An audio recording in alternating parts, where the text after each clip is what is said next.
Yo les gens, c'est SP et vous êtes sur Quoi de Neuf Ciné. Aujourd'hui, comme d'habitude, vous allez m'accompagner dans ma découverte, sinon dans ma redécouverte de One Piece. Après le désastre que fut Thriller Bark, on se plonge dans un arc qui annonce de très grandes choses, de très grandes choses. Parce que oui, j'ai eu le temps de lire l'arc tranquillement, jusqu'à un certain niveau. Oui, j'ai même dépassé l'arc. Je suis allé dans le deuxième arc parce que tellement l'arc il est intéressant. Enfin bref, je parle trop. Générique.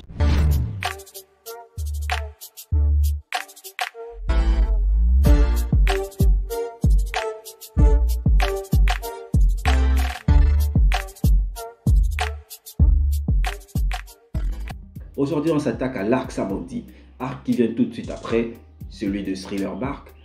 Un arc super intéressant dans la mesure où il nous permet encore une fois de voir les limites de l'équipage du Chapeau de Paille, de voir les différents obstacles auxquels il sera confronté dans sa quête du One Piece.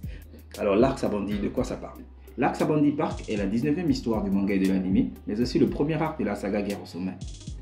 Quelques jours après leur départ du Triangle des Florians et du bateau fantôme Thriller Bark, Luffy et ses amis continuent leur aventure en direction de l'île des Hommes Poissons sans savoir comment y parvenir.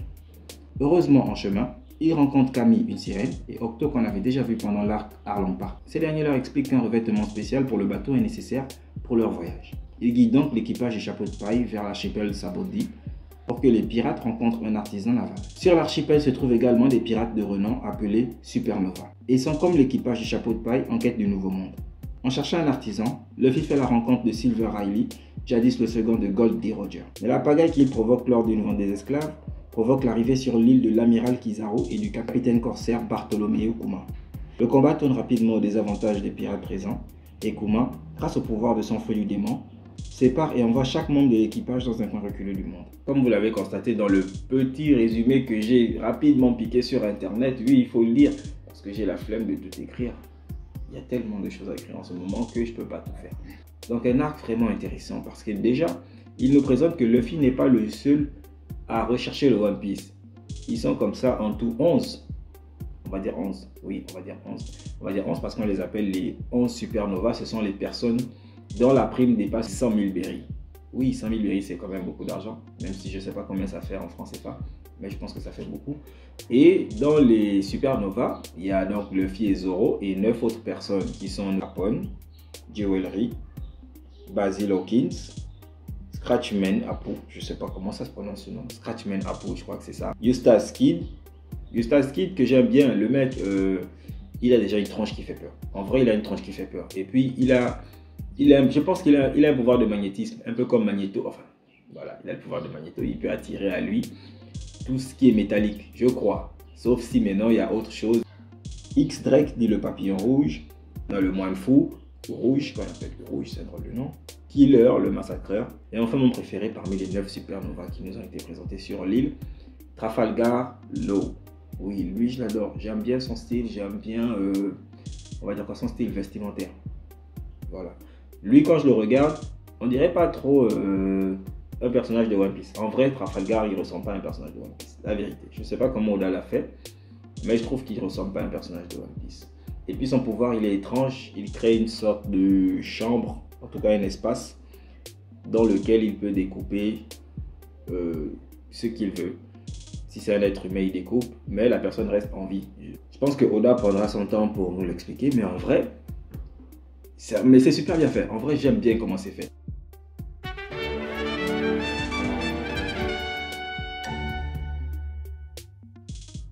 Alors dans cet arc, qu'est-ce qui était intéressant? En dehors de nous présenter les potentiels rivaux de Luffy, on nous présente également le second de Gold D. Roger, Rayleigh, le Seigneur des Ténèbres. Oui, j'aime bien son surnom, il claque, le Seigneur des Ténèbres. Rayleigh, c'est un gars tellement balèze qu'à lui seul, il pourrait éclater tous les supernovas, y compris Luffy et Zoro. Oui, en vrai, rêve quand on a dépeint le personnage, voilà quoi, j'ai été assez surpris. Moi, je suis habitué à voir les sensei. Parce que je sais qu'il va devenir le sensei de Luffy, je ne suis pas complètement nupe. J'ai vu, comment ça s'appelle le film de One Piece, j'ai oublié. En tout cas, il y a un film de One Piece dans lequel Luffy s'entraîne avec lui. Je crois que c'est après Marineford, Luffy s'entraîne avec lui. Moi, je suis habitué à voir les sensei à la Tortue Géniale. Tu vois, le mec un peu pervers, le vieux blanc avec une grosse barbe, machin et tout. Hiruzen Sarutobi, tu vois un peu quoi. Mais là, on nous présente Rayleigh. Je ne sais pas encore si c'est un pervers Je sais pas. J'avoue que c'est un trait de caractère que j'aime bien chez les sensei, je sais pas pourquoi. On a vu ça avec Jiraiya aussi. Voilà. Donc pour ne citer que ceux-là, parce que je sais qu'il y en a plein. Donc bref, on nous présente donc Rayleigh qui explique à Luffy plus ou moins qui était Gold Roger, comment il a fait dans sa quête. Et à un moment donné, je crois qu'il propose même de leur raconter ou de leur dire si le One Piece existe ou quelque chose comme ça. Et Luffy s'interpose, il lui dit non, je veux pas savoir. Je veux pas savoir, le plus important pour moi c'est la quête, c'est le voyage. Peu importe la destination, en gros c'est comme ça que moi j'ai compris le truc. Tu vois, c'est comme ça que j'ai compris le truc. Et franchement, je trouve que c'est bien emmené, ça fait que Rayleigh, il a des questions. Mais comme Luffy, il est, on va dire quoi, il est déterminé à voir par lui-même, il veut toucher du doigt lui-même. Il veut pas qu'on lui raconte le truc. Et ça, c'est trop bien. Il y a Robin qui aurait pu avoir des réponses, mais je pense qu'elle aussi, elle s'abstient de les lui demander. Ou je sais pas trop quoi, parce que Rayleigh a la réponse. Mais voilà, en gros, ça fait quand même un moment, parce qu'actuellement, je suis déjà Marineford en vrai. Mais je fais quand même la review de Sabaody. Donc voilà plus ou moins ce qu'il y a à dire par rapport à Rayleigh. Après, on va revenir sur lui tout à l'heure.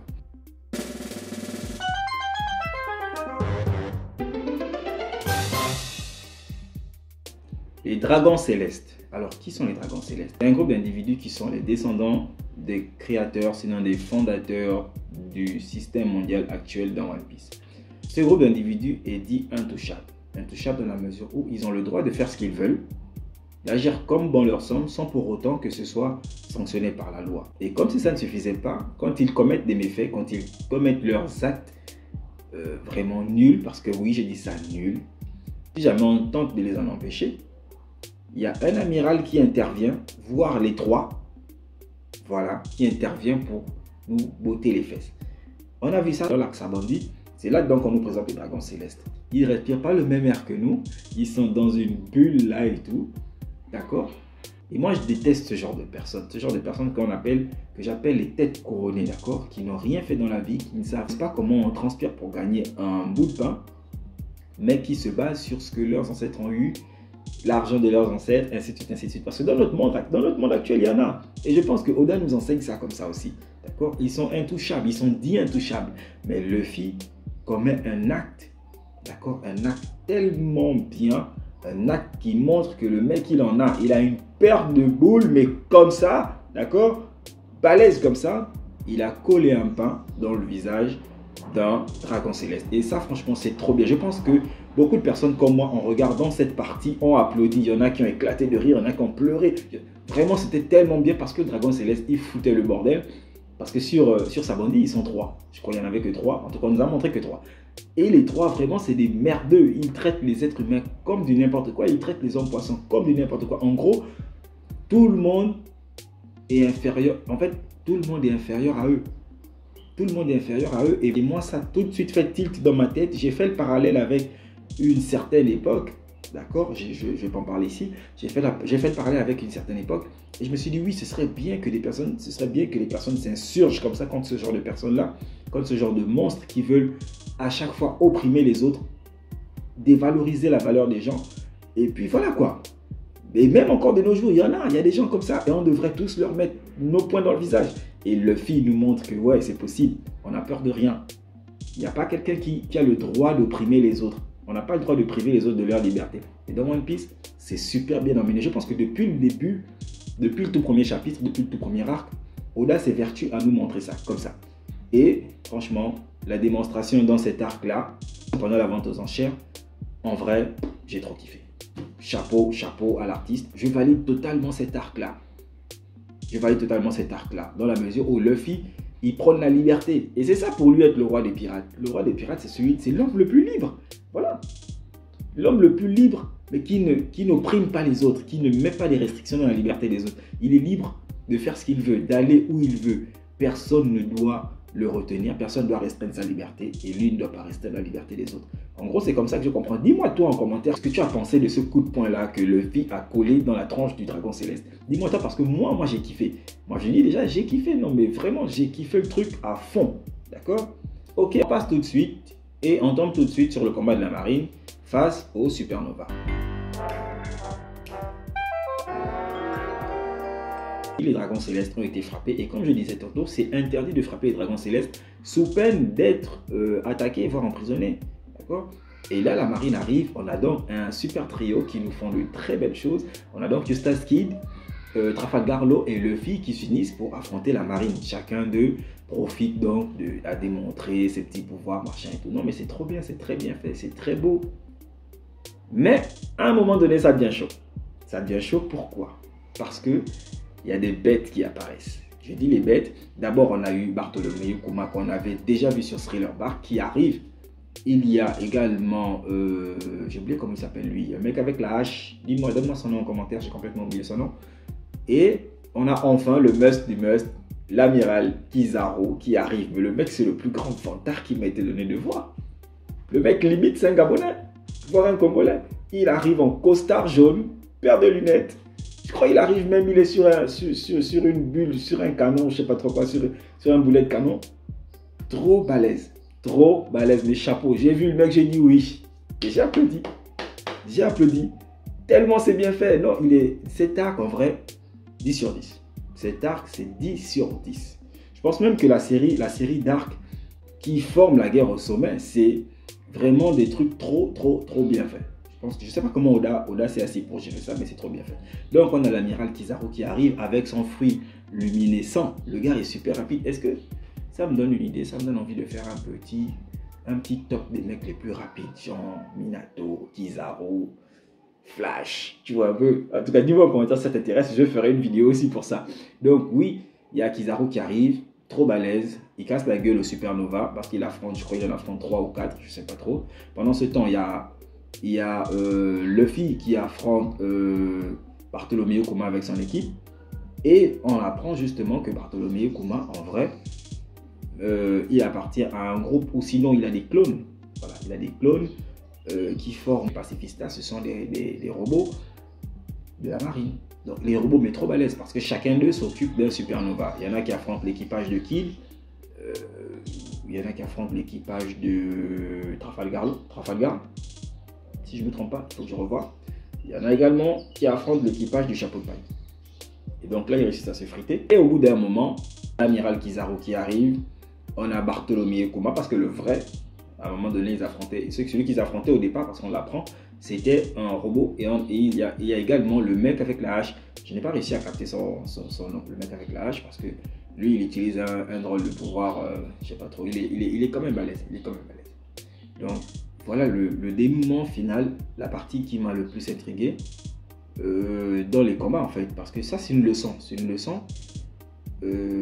Luffy, c'est le personnage principal. Certes, avec son équipage, ils ont un objectif. Mais devant eux se dressent certains obstacles plus grands qu'eux. Et c'est en faisant des efforts, voire des sacrifices, que l'équipage va pouvoir réussir à surmonter ces obstacles. Et donc là, Luffy doit affronter un amiral, un grand corsaire et je sais pas, un capitaine. Il faut que je revienne. Non, donnez-moi en commentaire le nom du mec avec la hache, j'ai oublié. Donc Luffy doit tous les affronter, les trois en même temps. Il y a Chopper qui nous refait le coup qu'il avait fait à Enies Lobby où il se retransforme en titan bestial là. Donc il nous refait le coup. Zoro, il est sérieusement amoché parce que Bartholomew Kuma lui avait pété la gueule là à Thriller Bark. Sanji, il est totalement perdu. Nami, c'est pas la peine d'en parler. Même mon crush Robin, off. Comment il s'appelle lui? Brook, je suis pas encore habitué. Brook, lui aussi il est off, c'est pas la peine. Et Franky aussi, je crois que j'ai laissé tout le monde. En fait, tout le monde est off. Il y a même Zoro qui manque de se faire tuer par Kizaru. C'est Rayleigh qui intervient. Et Rayleigh est balèze en fait. En vrai, il est balèze. Je comprends pourquoi on l'appelle le Seigneur des Ténèbres. Il réussit à mettre un coup. Oui, il a chuté, n'est-ce pas? Oui, il réussit à mettre un coup à Kizaru, un amiral. En plus, le mec, il est intouchable. Parce qu'on a essayé de le tuer, on lui a tiré dessus, patati patata. Je crois qu'il est un Logia. Les feux aussi, je ne maîtrise pas encore. Mais je crois qu'il est un Logia. Et à cause de ça, on ne peut pas le toucher. Mais Rayleigh réussit à le toucher quand même. Comment il fait ça? Je sais pas. Gang. Donc voilà, il y a un peu de ça. Le combat est super bien emmené. Il y a des techniques, machin et tout. Même si ce n'est pas le plus beau combat que j'ai vu de One Piece. Parce que pour moi, jusque-là, le plus beau combat, c'est celui de Teach et de Ace. Jusque-là. Voilà. Donc, ils se fight et tout. Il y a Kuma qui s'occupe à lui seul de l'équipage du chapeau de paille. La partie qui m'a le plus traumatisé. J'ai cru qu'ils étaient morts, mais comme le chapitre était tellement intéressant, l'arc était tellement intéressant, je me suis dit non, je ne peux pas rester sur ça. Je suis rapidement parti regarder le chapitre suivant. Oui. D'ailleurs, je ferai une review peut-être ce soir, tout à l'heure où je vais enchaîner, je ne sais pas. Donc, il les a démontés. Il les a démontés avec des gifles là. Tac, tac, tac. Ce qui laisse l'interrogation. Est-ce qu'il les a tués? Bon, moi je connais déjà la réponse. Je pense que toutes les personnes qui connaissent One Piece déjà connaissent la réponse. Mais franchement, c'est trop bien fait. Je ne peux que répéter cette phrase parce que Oda nous montre ici que le simple fait d'avoir envie de quelque chose, avoir envie d'atteindre un objectif ne suffit pas. Voilà, ça ne suffit pas. Il faut bosser dur. Et franchement, le chapeau de paille et son équipage, ils ont encore du chemin. Ils ont encore du chemin à parcourir et vraiment, j'ai hâte de voir ça. Voilà plus ou moins ce qui est dit et qui est fait dans cet arc. Vraiment, je pense que Oda nous réserve encore plus de surprises. Ce n'est que le commencement, comme je disais. C'est un ensemble d'arcs qui englobe un événement, donc la guerre au sommet. Et d'entrer de jeu comme ça, ça donne envie de regarder la suite. Tu ne peux pas commencer l'arc Sabaody sans pour autant aborder la suite. Voilà, tu as toujours envie de regarder la suite. Donc voilà plus ou moins ce que moi j'avais à dire par rapport à cet arc. Tu me diras en commentaire ce que toi tu en as pensé. Et puis n'oublie pas de t'abonner si ce n'est pas encore fait. Tu likes, tu commentes et tu partages. Voilà, fais vivre la passion. On essaye de faire ça partout. La passion n'a pas de frontières. Donc partage au maximum. Allez, je te dis à plus pour une prochaine review. Et voilà quoi. Tchuss.